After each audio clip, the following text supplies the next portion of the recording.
We are hours away from a polar plunge that's going to invade southern Wisconsin. I have the latest on an extension in the timing to our alert day conditions. Plus, Wisconsin is seeing its lowest tax burden in more than 50 years. What the numbers are showing and what it means for Wisconsinites. And how Chocolate Shop Ice Cream is raising funds for Abundant Life Christian School. We're live at one of their locations with more on how you can help. And we welcome you to News 3 Now at 6. Good evening. Thanks for being with us. And I'm Eric Franke. And I'm Sarah Carlson. Sorry about that. We begin with the Arctic temperatures. Apparently they're getting to me for southern Wisconsin. They're getting to all of us. Alert day conditions expected as early as Saturday night. Now with wind chills, maybe as cold as -35. For more on these dangerous conditions, we're going to check in with First Warn and Chief Meteorologist Alex Harrington. Alex. And Eric and Sarah, you wouldn't even know standing outside right now with an unprecedentedly warm day today of 50 degrees for a high temperature, which we got to go back to 2019 when we also had bitterly cold temperatures to have a temperature up near 50 degrees. And this is what we're up against Saturday now through Sunday, Saturday night through Tuesday, I should say. We're extending the period of alert day conditions because wind chills to -25 to -30 could evolve as early as Saturday night, especially north and west of Madison. And you hit it on the nose, Eric. -35 below wind chills are not out of the question. We'll explain more about that coming up a little bit later in Maine weather. We have cold weather advisories, extreme cold warnings for a good portion of the upper Midwest, waiting on the National Weather Service in Milwaukee to very likely expand this cold weather advisory east for the rest of southern Wisconsin. Coming up in Maine weather, I'm going to talk about the wording. You might be used to wind chill advisories and wind chill warnings. The wording has changed this year, and I'm going to explain the reasoning behind that wording. Here's that polar cold front right now, stretching from the Dells back to near Viroqua to just north of Prairie du Chien. A little bit of snow flurry and light sprinkle activity right along that front. Pretty benign. It's going to come through benign, and when I mean benign, not with a whole lot of precipitation, just a sprinkle or a flurry, but it's the cold stuff that's going to be coming behind that cold front. That is the big weather maker. 41 still in Madison right now, low 40s across a good portion of southern Wisconsin. Many areas saw near 50 degrees. A little wintry mix with that polar cold front coming through. Join us also at 10. I have a little bit more on ice formation, too, in this polar cold. But coming up in Maine weather, we're going to talk about how cold those wind chills are going to get and when you can expect that possibility of -35. All right, Alex, thank you. Wisconsin's tax burden is at its lowest level since back in 1970. That means Wisconsinites are making more and having to spend less of that income on local and state taxes. Our Ellie La Liberté is here to crunch those numbers. Here's a great visual of that downward trend. This graph shows that wages grew faster than state and local tax collections. As income grows and taxes grow more slowly, you're going to kind of, that ratio is going to drop. Tyler Burns is a senior research associate with the Wisconsin Policy Forum. In his most recent report, he found that taxes aren't as heavy as a burden for the average Wisconsinite as they previously were. Personal income in Wisconsin grew faster than taxes, 5% to 2%. We'll say one thing that we noticed as part of the report is that our reliance on the state and local sales taxes has increased substantially. According to the report, since 2000, no other state has seen such a steep decline in state and local taxes as a share of income. But Burns says the trend doesn't apply to everyone. And part of it is that the number they wrote out of their checkbook for their property tax did go up, and part of it is just like their burden could be going up while other people's are going down. Burns says the burden could be moving towards people with less income as the state leans more on sales tax. As we shift more towards sales taxes tend to impact folks with lower incomes because they're spending more of their income on vital clothes, cars, those sorts of things. Burns says there is a bit of a disagreement about what this means for the state economy. Some argue that a lower tax burden will result in greater economic growth, while others believe that if you're not bringing in as much tax revenue, then you're not able to spend it on state priorities. All right, thank you, Ellie. The Wisconsin Supreme Court is rejecting an attempt by a conservative group to obtain guardianship records in an effort to find ineligible voters. The court did not rule on the merits of the case, but said a lower court didn't follow proper procedure when ruling to release the records. The Wisconsin Voter Alliance brought this case after the 2020 election. It says the actual number of ineligible voters doesn't match the numbers on the state's voter registration list. The case now goes back to the appeals court and could eventually end up before the state's highest court again. A man is back on dry land after his ATV fell through the ice of Lake Mendota. The Madison Fire Department's lake rescue team was sent to the scene. This was near Picnic Point yesterday. They found the ATV in open water. Now, the vehicle's emergency flotation device kept it from sinking, but the man couldn't get it back onto the ice. The lake rescue team helped get the driver back to shore. He was not hurt. An electrical malfunction is to blame for a house fire in Madison yesterday. Fire crews were called to Temkin Avenue just before 9 a.m. Light smoke could be seen coming from the eaves and the roof of the home in the Spring Harbor neighborhood. Fire was then found behind a wall on the second floor. An investigation found that a malfunctioning junction box heated up some wires, which caused some of the wood floor to catch fire. That fire is estimated to have caused about $50,000 in damages. Madison police are investigating after they say a vehicle was shot several times on the Beltline very early this morning. It happened about 12:45 near Gammon Road. The vehicle traveling eastbound when it was shot. No one in the vehicle was hurt.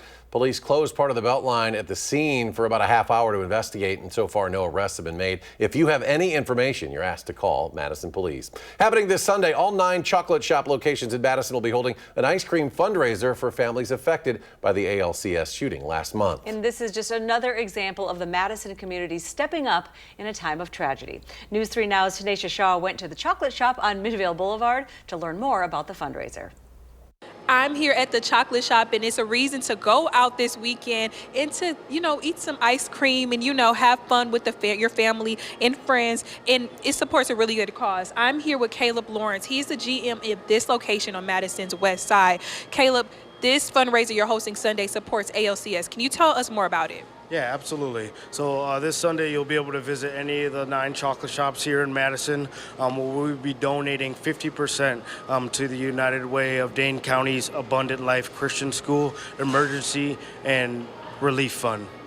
And why is this important? We know Dane County loves to come together, so why?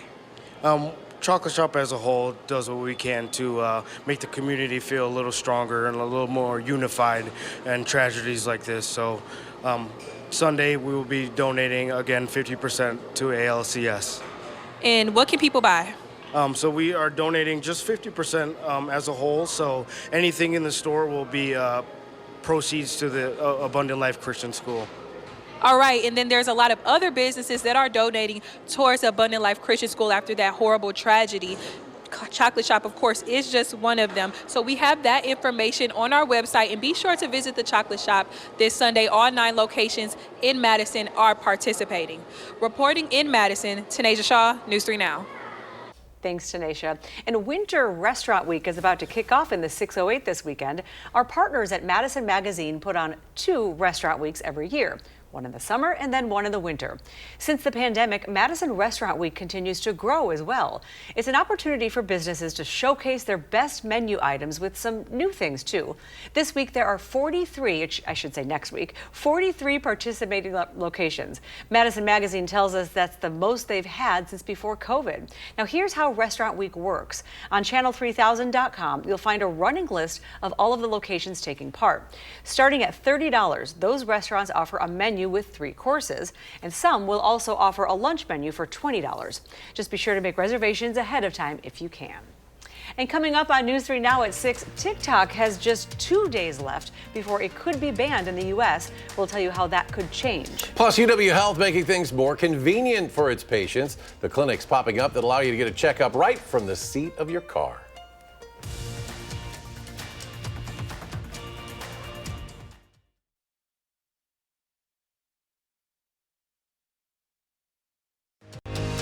You're watching News 3 Now at 6. Time is running out for TikTok. This after the Supreme Court upheld the government's right to ban the video app. Under the law, to avoid being banned in app stores in the U.S., TikTok's Chinese owner has to sell it. Now, the Biden administration says it does not plan to enforce the ban. It'll leave that up to President-elect Trump, who will be inaugurated on Monday. And TikTok's CEO has been given prime seating at Monday's inauguration. The company said it may go dark when the ban takes effect. Even if TikTok shuts down, however, doesn't mean it'll go dark forever. Down the road, it could sell itself to an American buyer, which would turn TikTok back on for American users. The New York Times reporting that Robert F. Kennedy Jr., who has been nominated to head the Department of Health and Human Services, petitioned the government to stop using all of the COVID vaccines right in the middle of the pandemic. Kennedy petitioned the FDA back in May of 2021, asking the agency to revoke authorization of COVID vaccines. It was filed on behalf of the Children's Health Defense, an anti-vaccine nonprofit that Kennedy founded. The FDA later denied the petition in August. Last year in November, Kennedy told NBC News he would not ban vaccines in his role in the Trump administration. Well, UW Health is offering a way for you to get your blood pressure checked without having to leave the car. You might remember back in 2020, UW opened a drive-through clinic on the east side for vaccines. The John Wall drive-through clinic has since remained open and expanded the number of vaccines it offers. Now, people who need their blood pressure checked regularly can do the same. The clinic's manager hopes they can continue to expand. We're just really excited to be innovative and to really continue this work that we're doing from the pandemic. And so we're continuing to explore what else we can provide at this clinic. So hopefully there'll be more to come in the future. Now, you can schedule an appointment at the drive-through clinic on MyChart, but if you don't have an appointment, you can go to the clinic, make one, and then get your health care as soon as possible. The Biden administration says GLP-1 drugs, often used for weight loss, are among the medications listed in the next round of Medicare price negotiations. Now, just how much people will save on drugs like Ozempic and Wegovy, that depends on many factors, including the incoming Trump administration's approach to the negotiation process and the type of Medicare drug coverage an enrollee has. Only people eligible for Medicare will benefit directly. The negotiated prices would take effect in 2027. Still ahead, a celestial spectacle is lighting up the night skies later this month. Plus, dangerously cold temperatures are just around the corner. The warning signs of frostbite and hypothermia just ahead. And the temperatures are starting to come down as the latest Arctic blast moves in. Alex returns his complete forecast when we return.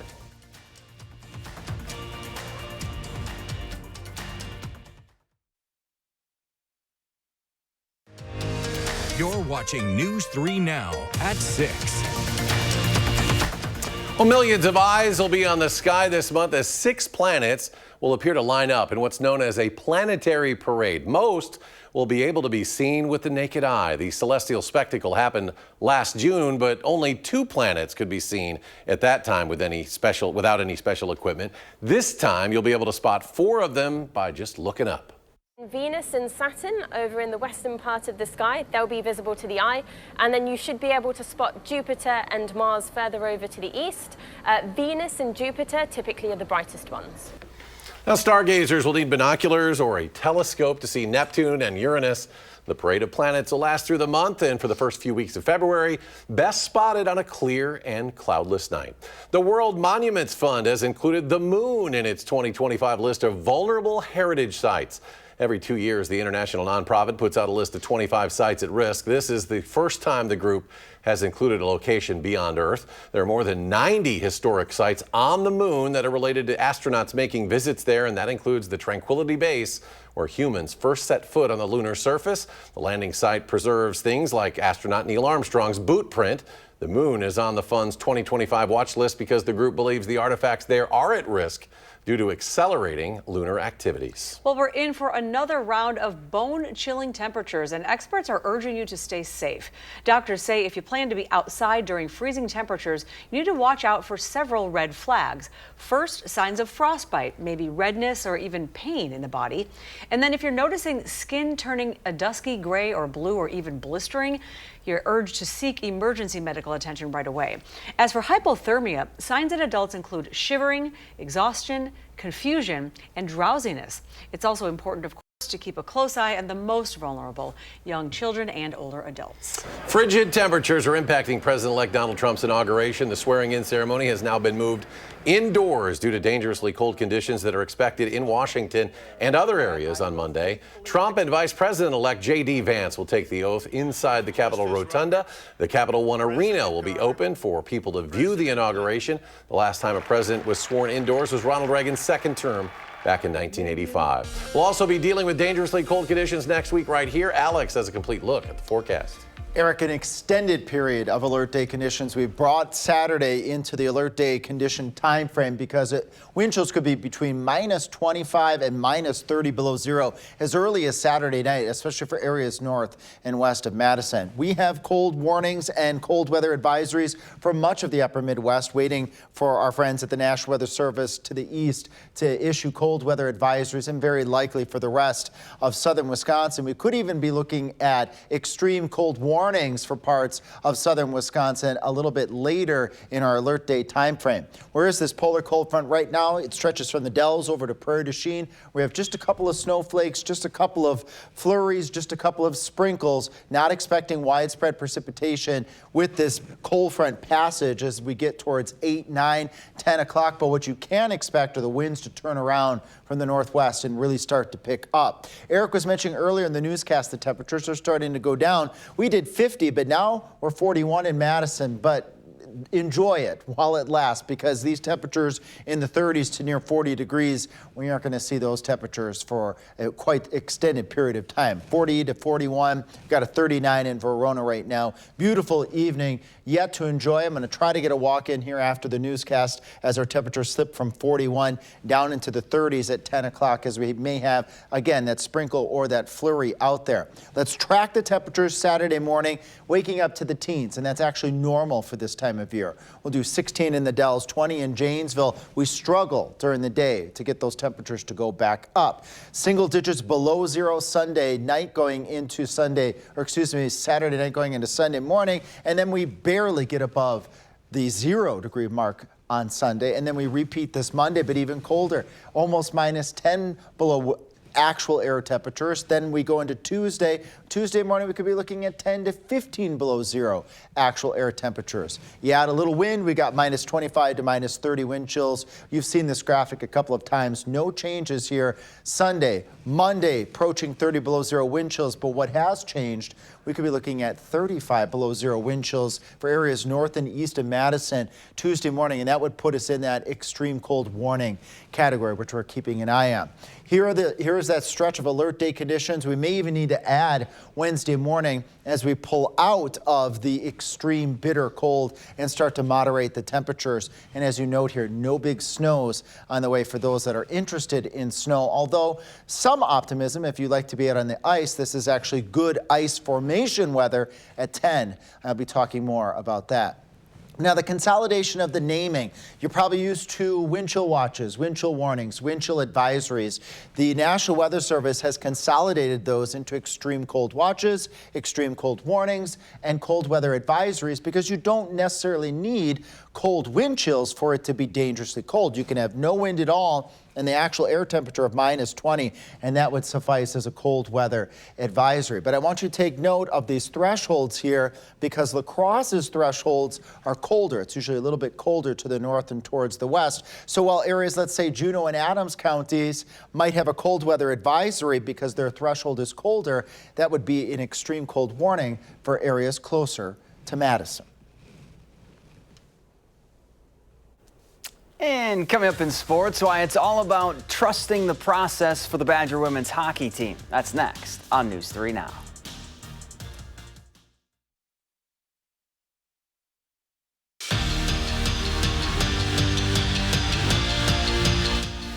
The Wisconsin women's hockey team is back on the road to take on St. Thomas tonight, and they're in the middle of a season that, when it's all said and done, could be one of the best in program history. Now, the success is nothing new to Mark Johnson's team. He has 651 wins and 7 national championships to his name. And for that, well, that all goes back to getting his Badgers to trust the process. That's making us better because we want to win, and that's something that has been passed on from when I was a freshman, that culture, just always having that drive to be the best and always wanting to win. And I think when you put a whole bunch of people like that together on a team, it makes for a really strong culture and rooted in winning. And speaking of the Badger women, Casey O'Brien is our guest for next week's Wisconsin Huddle, and you can come out to a live taping of the show on Monday, January 20th at Pooley's Sports Bar in Madison. Show starts at 6:45. We hope to see you there. On the men's side, Wisconsin returns to the Kohl Center for a non-conference series with Long Island, meaning Tommy Scarfoni will be between the pipes. Now, the Badger goalie has been named to the Mike Richter Award watch list, which is given to the nation's top goaltender. Former Badger Kyle McClellan won the award last season.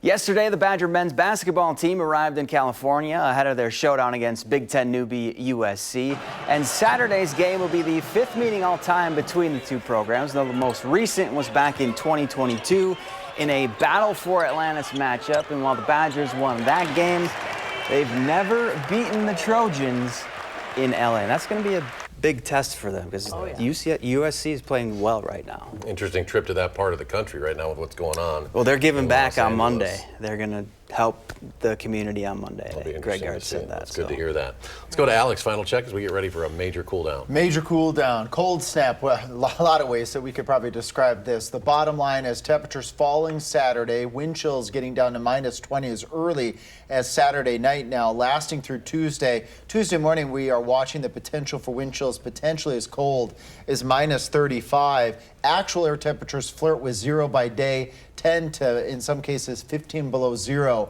at nighttime. The good news, the silver lining is here. Once we get past Tuesday, then we're going to start to work our way out of the deep freeze. Looking forward to 20 degrees. Me too. Alex, thank you. Thanks for joining us for News 3 Now at 6.